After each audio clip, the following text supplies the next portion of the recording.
So, how I got back at my supervisor for terminating me from my job for being too professional. What's up, everybody? I'm the real Rayhan, and here on this channel, I like to tell stories about experiences I've had in the workplace. I also mix those stories with a little bit of spirituality and sometimes astrology, because these are things that I'm an expert at. For starters, some of you who don't believe in astrology, let me start by saying, for those of you who do, I am a Capricorn. I'm a Capricorn sun, a Capricorn moon, and I am a Cancer ascendant. As a Capricorn, I am I have a very strong, fierce sense of justice, okay? And I'm very unforgiving when somebody brings damages upon me or harm to me, particularly when it's unprovoked, because I'm not somebody who's ever going to disrespect or provoke you. So when you come at me with this kind of stuff, I have no choice but to absolutely destroy you, okay? I hope that's a little bit of an appetizer for what's to come in this video. With that being said, this video is about how I took revenge on my supervisor for firing me from my job for being too professional. And if you guys are new to the channel, I did a video on why I was fired from my job for being too professional. You may want to check that out in the playlist so you can have a better understanding of what it is I'm about to talk about in this particular video. So stop this video, check that one out, then come back to finish this one so you can understand how the story ends, as this video will serve as somewhat of a continuation of that video. So, how did I get revenge on my supervisor for firing me? Well, ladies and gentlemen, you better put your seatbelts on, because this is going to be one hell of a story. So for starters, you guys already know I worked as an armed security officer, okay? Now, whether you want to believe it or not, armed security in the National Capital Region it's very much like high school. It shouldn't be, but it's very much like high school. People gossip, people do all kinds of dirt. People are not fully qualified for their jobs. It's ridiculous, some of the things that you have to deal with. But either way, needless to say, my supervisor was the facility commander. Now, the facility commander, we'll just call him, I don't know. You guys can make up whatever name. I don't have time to try to keep up with made up names. But as a facility commander, excuse me, this guy had worked on that particular contract for, I want to say probably about 35 years. He's worked at that one particular site longer than some of you viewing this video have been alive, okay? He started as an officer, like many people do. He eventually moved into supervision, and that's where a lot of stuff started to take place with this particular guy. And then he became a facility commander. So you can see how he progressed through the ranks. Now, those ranks, those promotions were not earned. Let's be clear. They were not earned, and I'm going to get into that in this video as well. So ultimately, as an officer, you know, he came to work like many other officers do. He engaged in the typical behavior that they engage in. No big deal. He eventually got moved into supervision, and that's where the fuckery started. All right. But before I get into the fuckery that started, what I need you guys to understand about armed security in the National Capital Region, a lot of times the client would be the Department of whatever. It could be education, it could be transportation, it could be commerce, it could be any government agency, okay? They would be the client. What normally happens is they are given federal funding to secure their contract. So what they do is they put the contract up for bid, and all security companies negotiate on it, okay? Now, when that takes place, the client determines how much money they want to spend to have the building properly secured 24/7. They figure out what the budget is, and they usually interview all the people who are interested in securing that contract, and they figure out how much money they want to pay them. Usually the person who negotiates the lowest rate gets the contract, but sometimes the client doesn't mind spending more money for a company with a better reputation or more verified reputation, or perhaps a company that has more manpower in other contracts. All right. So the client, even though I was an armed security officer, the client is they're federal employees, okay? They call themselves physical security. It's kind of odd because they don't physically do the security officers do, but the federal employees who are physical security, they're actually responsible for overseeing the contract security officers, putting all of the policies and procedures, the SOP, putting all of that stuff into place, okay? Got to make sure you guys understand that for when I get later into the story. So my supervisor, let's get back on him. As I said, this guy started off as an officer. He's been working there for 35 years. He eventually got promoted to the position of lieutenant, which is what I was when I worked at that very same contract. All right. Now, my supervisor, it was brought to my attention by my officers. Now, my officers, I want to make sure you guys understand, officers on that contract were very, very loyal to me. They preferred my style of supervision over his and over several other supervisors, because there were only like maybe a handful of us. Majority of the officers there, whether they liked me or not, which is ironic, they preferred my style of supervision. I'm very fair. I'm unbiased. I'm not going to micromanage you. You're going to, you know, do your job. Long as I don't have to explain to the client why one of my officers was not doing what they were supposed to do, we good. I'm not coming to your post every hour, checking on you, trying to make sure you're not doing things that you shouldn't be doing. Just make sure that you're discreet if you're going to do those things. Because if you get caught and they say something to me, I have to put paperwork on you. That's simply how it is. That's what the client is going to expect. And if I fail to do that, then they're going to take action against me. So as long as we have that understanding, that's what it is. My supervisor, during his time at the contract, when he became a supervisor, my officers were always trying to tell me, like, bro, I don't, if I were you, I wouldn't trust this guy. This guy's somewhat of a dirtbag. Now, this is when I first kind of came in the door after they had their fill out period for me, and they figured me out like, oh, this guy's cool. He's going to be a supervisor I like working with. They were bringing back information to me saying that, you know, I know you be talking to him a lot. I know you think he cool, but I'm trying to tell you, he really a fucked up dude. This dude is, I'm trying to tell you, he's gotten a lot of people thrown off of this contract, you know, for his own motivations. You know, people, good officers that came to work, officers that was, you know, sharp, that were professional. He's done it to a lot of people, bro. And I'm talking, when I say a lot of people, I'm talking about, you got to think, he's been here for 30 some odd years. How often he's done that? It's been people that have been absolutely trying to get at this dude outside of work. They've been trying to find out where he lives. They've been trying to run up on him outside of work and throw a beating on him. And I'm still amazed by this, because I never got that vibe from him, okay? Not at that moment. I started to realize, though, very quickly that he would talk a lot of shit about people after smiling in their face just moments ago. You know what I mean? I would peep him, you know, speaking to people, you know, laughing it up with them. And then, you know, within 15, 20 minutes, he's in my face like, man, this joke over here crazy, man. He don't know what the fuck he talking about, man. I don't like that motherfucker right there, man. He don't even come down. And I'm just like, that's duly noted, you know, because somebody who will smile in your face and then talk shit about you behind your back is definitely somebody you shouldn't trust. Definitely somebody that you do not want to put any level of faith and loyalty into, because that person is ultimately doing the same thing to you. You just haven't learned of it yet. And that's exactly what was going on. He was creating a lot of issues on the contract where he was trying to enforce the fact that I was in a supervisory position, but he was also responsible for telling officers, hey, you know, this guy's just a fill-in. We just want him in this position so I don't have to stay and work 12 hours. And that's ultimately the reason why he was kind of leading officers to believe that you don't have to listen to him. You know what I mean? If you got an issue, just come to me. And again, for those of you that are new to the channel, you definitely want to check out the video, I was fired from my job for being too professional, to understand what I just said and how it connects to that story and why those events took place. Okay. So needless to say, some officers would kind of push against the system. And I would always do what a supervisor was expected to do, which was the paperwork.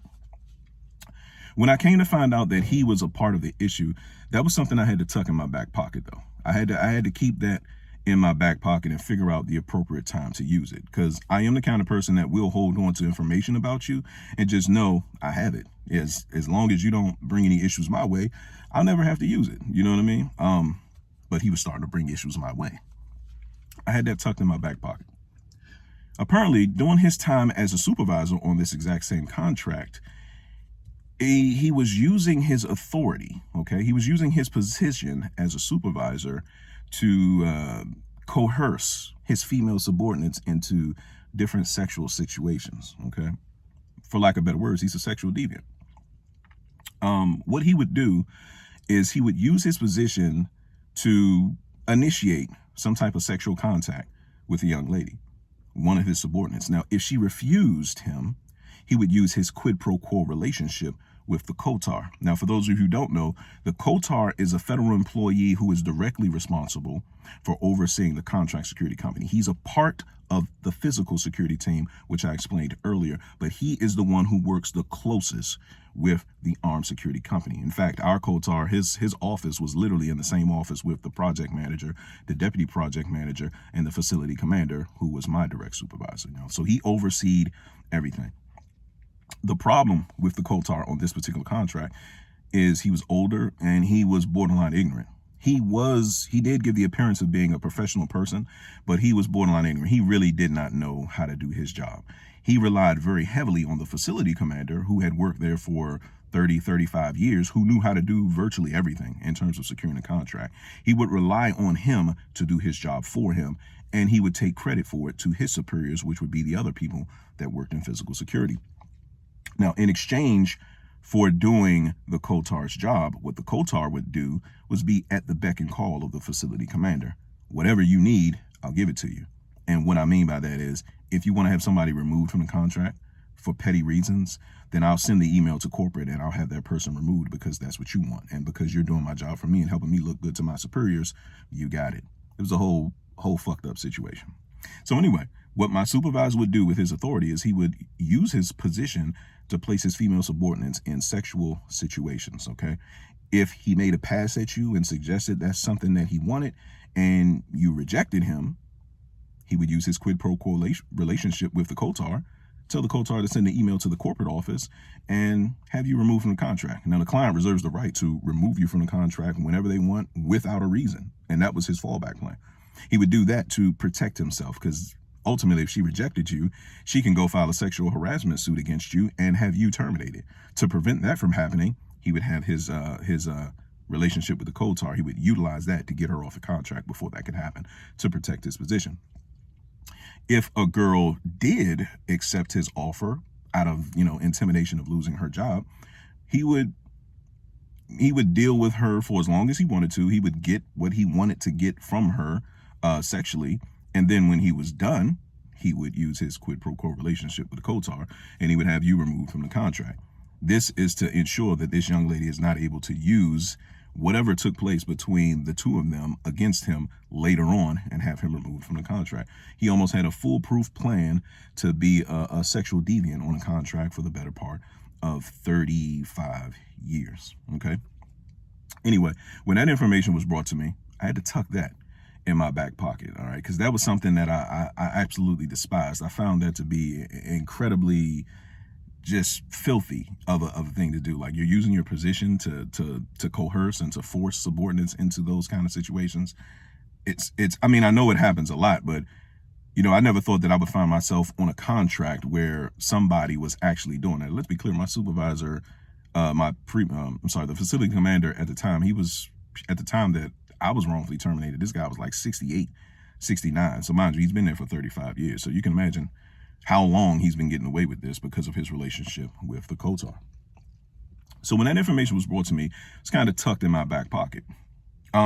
Later on, more stories about him started to be brought to me by the officers. Like, when we were under one particular security company, he got caught in the vehicle entry control point, because there's booths. If you guys have ever gone to a government building, they'll have a booth where the security officers sit, and when a vehicle pulls up to go into the parking garage or the parking lot, whatever it may be for that particular building, the security officer would come out, they would screen the building and screen the vehicle, and then they would open up the barrier so that the vehicle can go into the parking garage or the parking lot.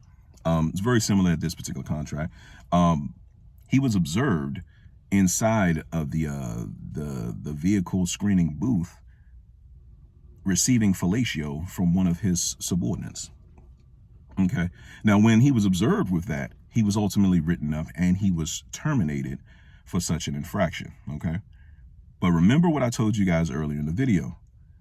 Physical security is responsible for negotiating the contract. So even though he was terminated because he was caught receiving fellatio from one of his subordinates in the vehicle screening booth, that was for Company A, okay?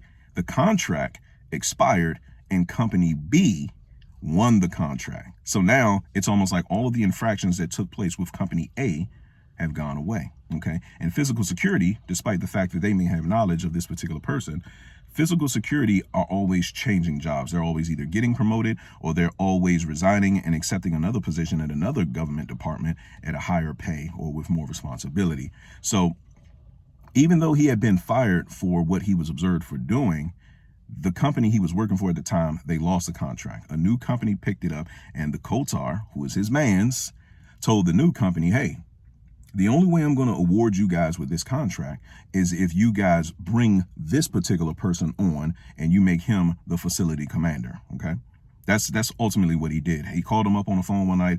Hey, you know, the company you were working for, when that took place, they're gone. They just lost the contract. I made sure that they lost it so that that can go away. And I awarded it to this other company. Okay. They don't have any contracts. They're smaller. They're pushover. I can manipulate them the way I want to. If you're ready to come back to the building, then I kind of need you to come back because I need you to be doing my goddamn job so that I can look good to my superiors, because I've been looking like an absolute clown without you. So here's what's going to take place. I'm going to award company B with this contract, okay? Now, I've told them that the only way I'm going to award it to them is if they hire you as the facility commander, which means you answer directly to me. However, you're doing my job and I'm doing your bidding for you. You scratch my back, I scratch yours, kind of shit, right?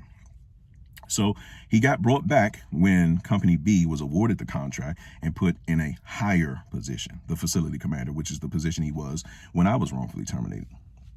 He continued to do the same shit in a higher position now, because now he feels invincible. Like, I done got caught for doing this before. I can keep doing this shit again. Now, over this time, security officers over decades were filing reports on this guy. Like, we need him terminated. We need this guy off this contract. We don't like working for him. We don't like him here. They were filing petitions, signing petitions and taking them to the union and trying to get this guy removed from the contract simply because they didn't like the work atmosphere that he was creating. And all of these officers ultimately knew what he was doing to the female officers. I mean, words spread. And that's why he was using his quid pro quo to get these people removed from the contract. Anyway, those petitions went absolutely nowhere, because guess who has to oversee the petition? The Kotar. This guy had a foolproof plan to be employed at this site, do whatever the fuck he wanted, and not have to worry about any consequences or repercussions.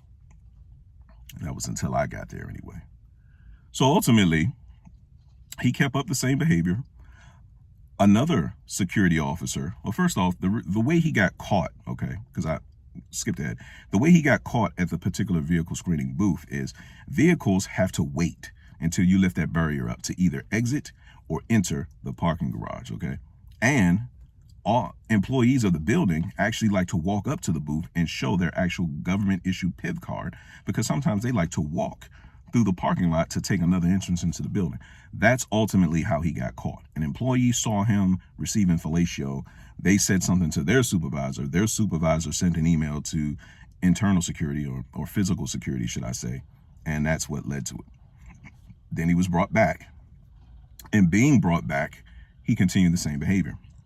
One of my officers, or not actually one of my officers, this officer worked on a relieving shift, walked in and observed him having sexual intercourse with one of his female subordinates in one of the conference rooms, okay? Now, a lot of stuff that he did, obviously he did it at work in a conference room because he couldn't use his authority anywhere else. He had to use it on the contract. So a lot of the stuff that he was doing, sexual activity that he was doing, it was always taking place somewhere in the building. And this particular officer actually walked in and caught him having sexual intercourse with one of his female subordinates. This is a whole separate incident, all right? This is a whole separate female subordinate.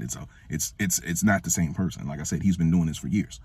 Now, when this officer saw it, he just kept it to himself. He walked in, he saw them, they saw him, and he just closed the door and left. Now, he is somebody who's a little bit scary. He understands that this person has been here for all these years. They've tried to terminate him. They did terminate him before. He came right back. We filed petitions against him. He seems almost untouchable. So I'm going to just act like I did not see what I just saw, and I'm going to mind my motherfucking business. Anyway, that story eventually reached me, that he walked in and was observed having sexual intercourse with one of his female subordinates. The officer never said anything about it because he was cool with the female subordinate and he was afraid of the facility commander, right? I tucked that in my back pocket. So ultimately, I now had information that this guy was a cheater. Because mind you, he is married, or he was married, he was divorced, and he's currently married again. So ultimately, I have information that this guy is an absolute cheater. Okay. But I also remember officers telling me, like, bro, I'm trying to tell you, nobody's been able to find this guy. We cannot figure out any information about him. Oh, I'm gonna find it. I told y'all I'm a Capricorn, right? I'm a Capricorn with Mars in my 8th house. Mars is going to make me incredibly determined to find whatever information that is hidden. I'm going to find that shit out. So at the time that the information, at the time of the issues I was having with the officer from my other video, why I got fired for being too professional, like I said, officers who were loyal to me, they would always come back to me with information, you know, because they were kind of serving as my eyes and my ears unintentionally. I never asked them to do it. They just felt the need to do it because they were loyal to me. They didn't want to see anything happen to me because they liked working for me, because I kept the environment even flow. I kept everybody whole. They felt good about coming to work. So the officer who was behaving very ignorantly, very obnoxiously, there was one particular time that I wrote him up for something he did or said that was incredibly insubordinate. It was incredibly disrespectful. Now, in a professional environment, I'm never going to stoop to your level. Okay. If you're yelling, if you're cursing, I'm not going there with you. I'm the authority figure. I'm not coming down here with you. I'm just going to take everything that you said. I'm going to document what you said. I'm going to submit it with a write-up, and that's going to go to upper management. Now, whatever he did, he was written up for it. You guys know that already from the other video. But when I started writing stuff up, I would send it up the chain of command. So my write-ups would go to the facility commander, that was my direct supervisor, the deputy program manager, and the project manager. Now, what happened was my supervisor printed out my write-up and my statement.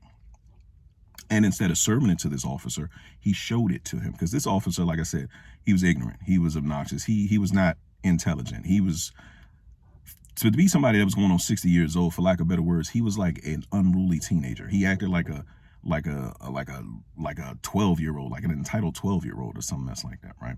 So my supervisor printed out my write-up and my statement and showed it to this guy to try to help him prepare his rebuttal to what I had alleged.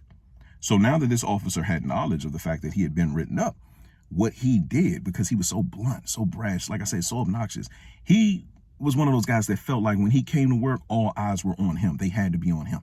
He got to go talk to everybody. He got to run his mouth. Y'all remember when Denzel said the loudest one in the room is the weakest one in the room? I forget what movie that was. I think it was American Gangster, I believe it was. But that's the vibe he gives you. Like, he has to be loud. He has to make sure that you hear him, that you see him. He needs that attention.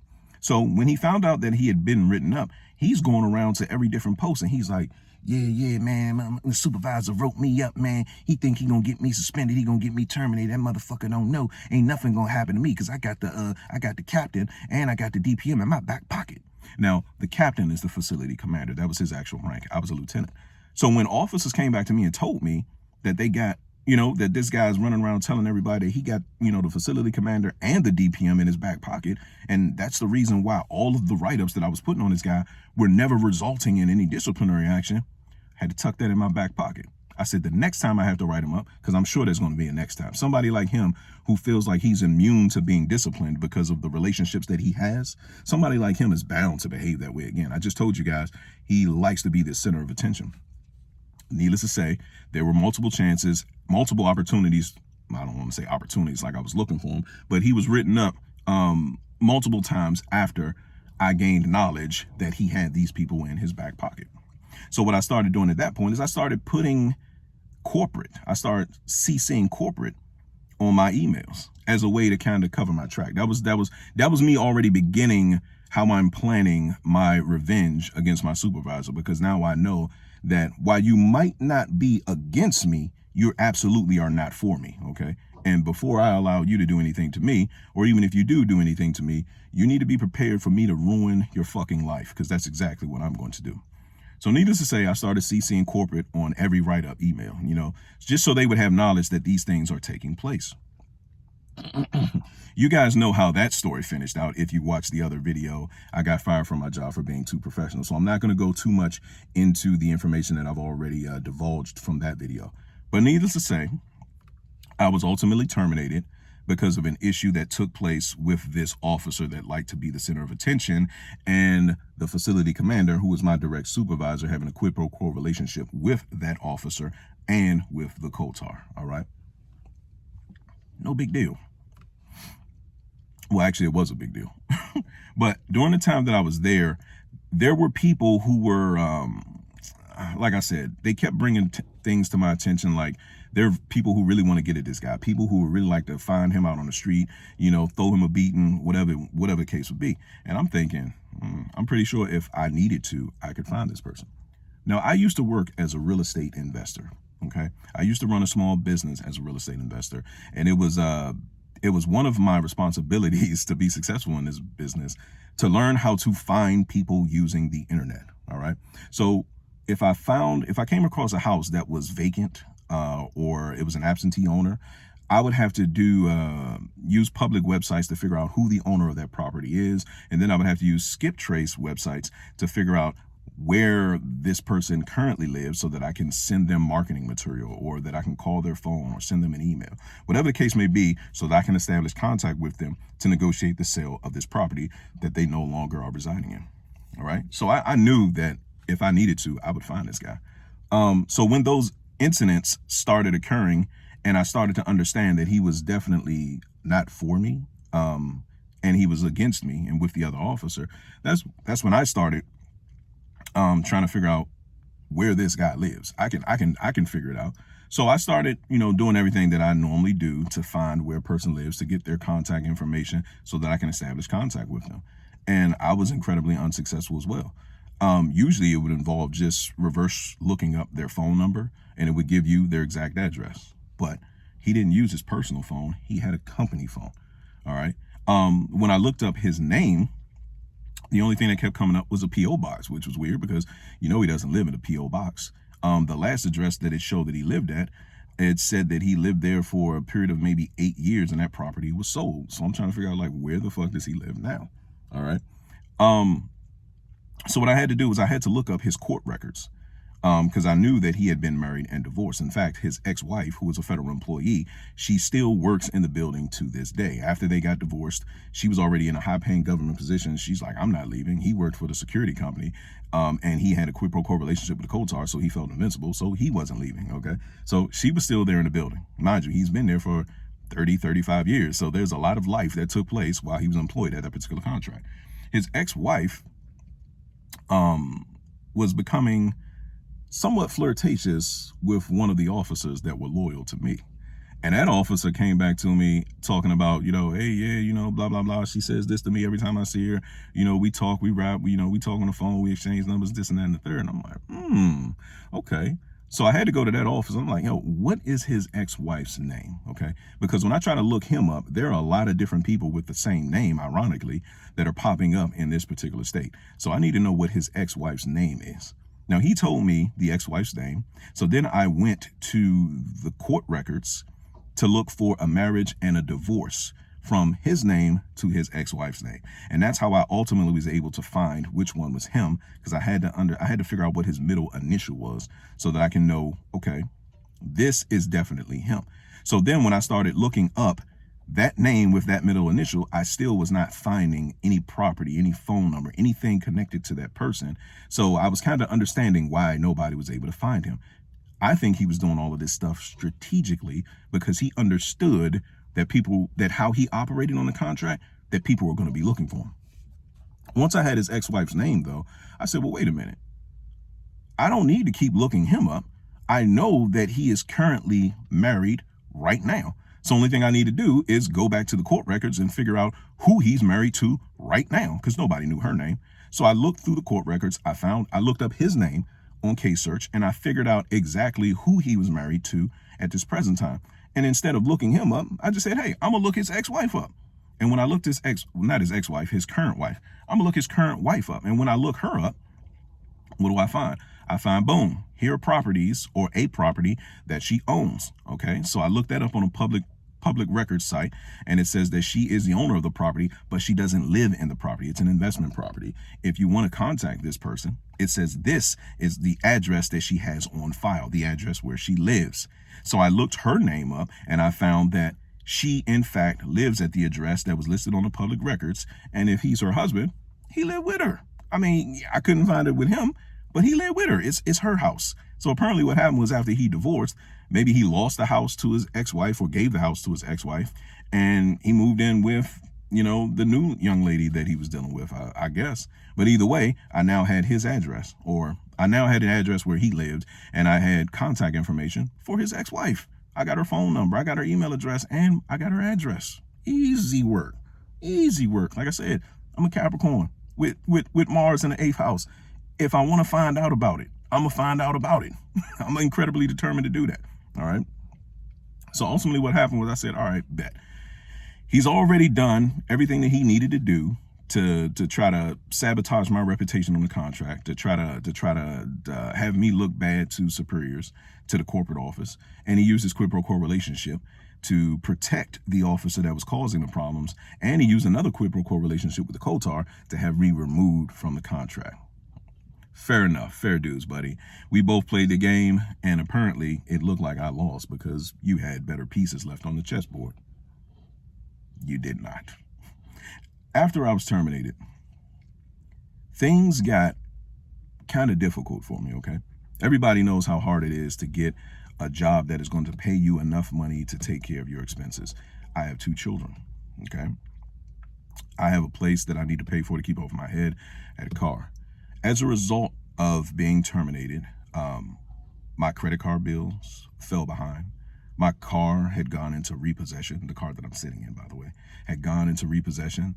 I fell behind on my rent. Despite the fact that I came up with a plan to start using rideshare, things like Uber, Lyft, to kind of keep money in my pocket so that I'm able to keep these expenses paid as much as I possibly can. And it worked for a while. It did work for a while, but I was still felt like I was penny pinching, you know? And as a result, I had to sacrifice sometimes. All right, I can't pay this bill this month because I don't have enough money to do it, or I can't pay that bill. You know, things started to fall behind. Now, I'm flourishing now, okay? I'm newly employed. I have a job that I absolutely love, and I feel like these people really appreciate me, okay? But during that time, immediately following that termination, that was a tough time. And it was tough for about, I want to say about 8 months. It was a really tough time. And all I kept thinking to myself was, this motherfucker right here is the reason why I'm in this situation. This motherfucker is the reason why my car is up for repossession, why my credit card bills are falling behind, why I'm behind on my rent. This motherfucker is the reason. I can't let that slide, man. So this is what I did to get revenge on this motherfucker. Having all the information that I had, I knew exactly how I was going to execute this plan. The first stage of my execution was, as an employee for that particular client, they set us up as a supervisor. We get set up with a Microsoft Outlook account. Now, if you know anything about working for a government agency, when you have a Microsoft Outlook account, you're able to get the email addresses of everybody who works there in that government agency. So remember earlier when I spoke about physical security, I knew who all those guys were. I knew what their positions were. I didn't interact with them very often, but I knew who they were. So when I realized what he was doing and what he was trying to set me up for, I made sure to go into the Microsoft Outlook account, and I searched up their names so that I can have their email addresses. I took their email addresses and I put them in my phone. Save them there, all of them, everybody who was in that chain, to include the secretary of that particular department. All right. Now, after that, that was phase 1. I already had all the information tucked in the back of my pocket, you know what I mean, knowing all the stuff that he had done over the years and that he had been doing and who all was involved in it. So I said, okay, this is what I'm going to do. I typed up an email, and I don't have the email in front of me, but I'm gonna try to remember it as best as I can. And I basically sent this email to everybody in the chain of command, everybody in the physical security chain of command, all of those that were above the Kotar, because like I said, the Kotar had a quid pro quo relationship with him. I was not going to send this email to the Kotar knowing that the Kotar was simply going to give it to him and try to help him prep for how to defend himself. So I typed up an email. I sent it to all of physical security. That would be the federal employees that oversaw the contract. And I basically said to them, good afternoon, to whom it may concern.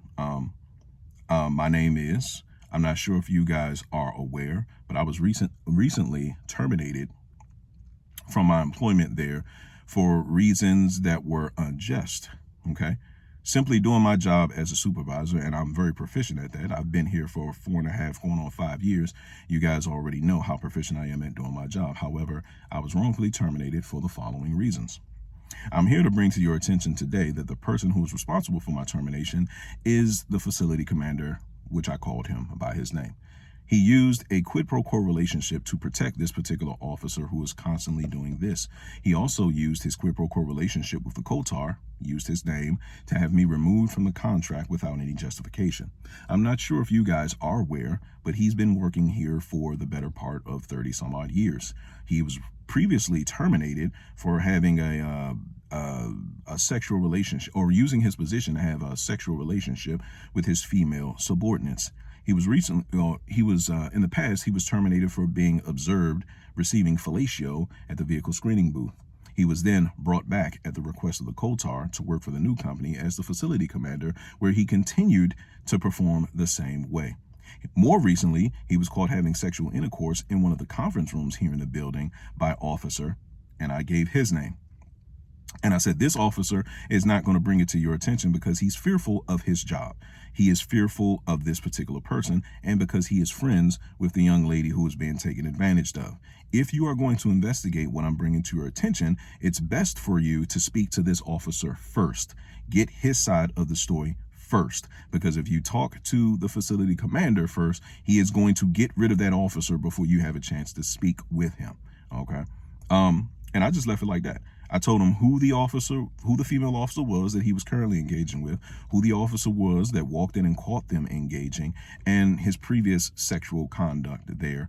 And I closed the email with, you can do with this information what you will, but I have also sent this email. If you look in the recipient section, I've also sent this email to 7 on Your Side and NBC for a possible investigation into this matter if no action is taken against him. Phase 1 is complete. Now I've exposed the fact that you have been using your position wrongfully, and the news outlet now has some news that they can at least submit to 10 o'clock news, 9 o'clock news, whatever time the news comes on in that particular area. They got a source, okay? Phase 1 is complete. That email was sent. What do you think took place? You're goddamn right. Like I said, I was wrongfully terminated. But I used everything I had in my back pocket to make sure that this motherfucker was rightfully terminated. Like I said, I have a fierce sense of justice, and I am very unforgiving when somebody brings an injustice upon me. Okay?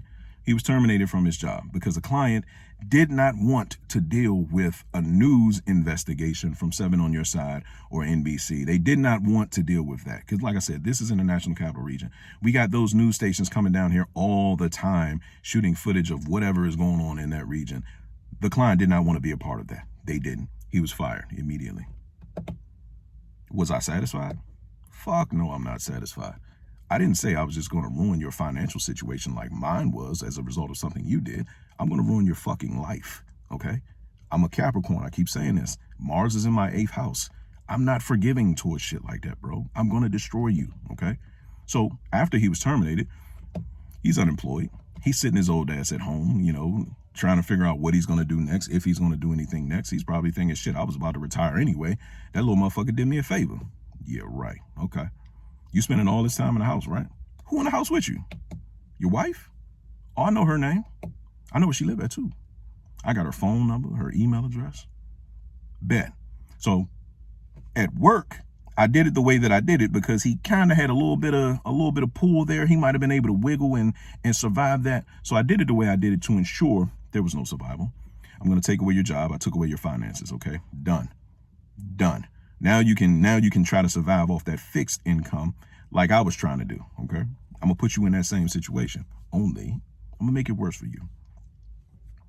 I had his wife's name, her phone number, her email address. More importantly, her physical address. I typed up another letter. Now, I can't remember word for word what this letter said, but I'm gonna try to recite it from memory as best I can.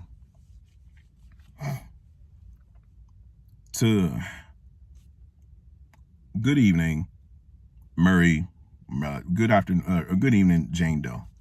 It is with great regret that I must inform you that your husband, and I said his name, who works at this location at this address where he has worked for the last 35 years, is a sexual deviant and has been cheating on you with multiple women. You may be trying to figure out how he's cheating on you if he goes to work and comes home. He's been cheating on you at work, where he uses his position to place his female subordinates into sexual situations. Those who reject his advances, he has them removed from the contract with his quid pro quo by using his quid pro quo relationship with the Kotar. And I said his name just so it would ring a bell. Like, I've heard him on the phone with this guy before. I've answered the phone when he's called here before. Okay. He uses his quid pro quo relationship with the Kotar to have those young ladies removed. And if a young lady accepts his advances, he takes advantage of that sexual relationship for as long as it pleases him, for as long as he's entertained by it. And then when he's done with her, he will use his quid pro quo relationship with the Kotar to have her removed so that none of them are in a position where they can file sexual harassment against him and have him terminated.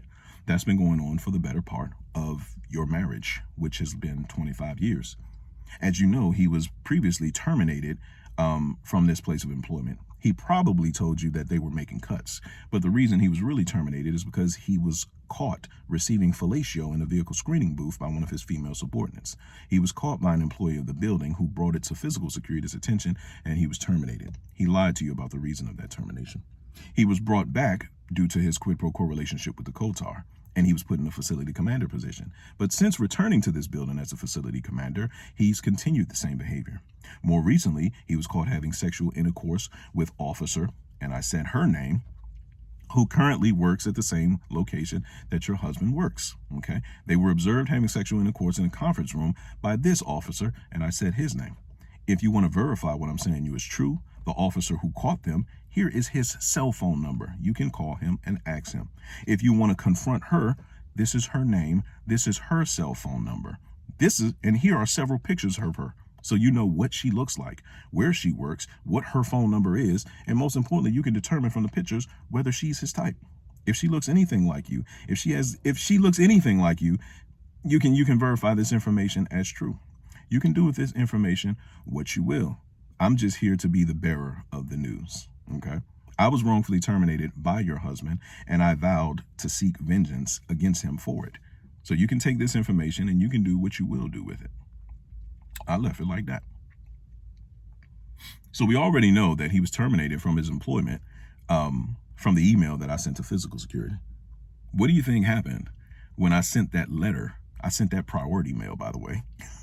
I sent that shit priority mail to his house. Well, it was to her house, but he lives there with her. So while he's sitting there unemployed, just thinking he's getting an early retirement, there's mail coming to his house from your opposition, from the motherfucker that you fired and you thought shit was over with. You thought shit was sweet. Sent that shit priority mail to his house, addressed to his wife. I had pictures of this young lady in there on top of this letter. Phone numbers, names, everything she needed to conduct her own investigation to verify. I closed the letter with, here are these pictures of this young lady. If you want to test to see if I'm lying to you, the only thing you need to do is, when you open this, hand him the pictures of the young lady and ask him in a demanding voice, who is Jane Doe? And look at his face.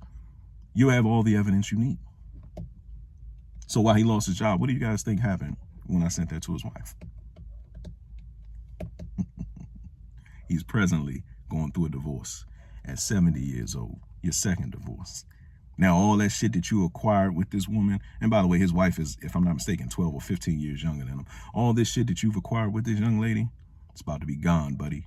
So now you're about to be single and unemployed at 70 years old, miserable. You know what I mean? Like I told you, I'm a Capricorn sun, a Capricorn moon, and I have Mars in my 8th house. I have a fierce sense of justice. I'm very unforgiving if you bring wrongdoing to me. And at the end of the day, anybody who does some fucked up shit to me, just know, you do not want the smoke with the real Rayhan. I'll see y'all in the next one. Peace.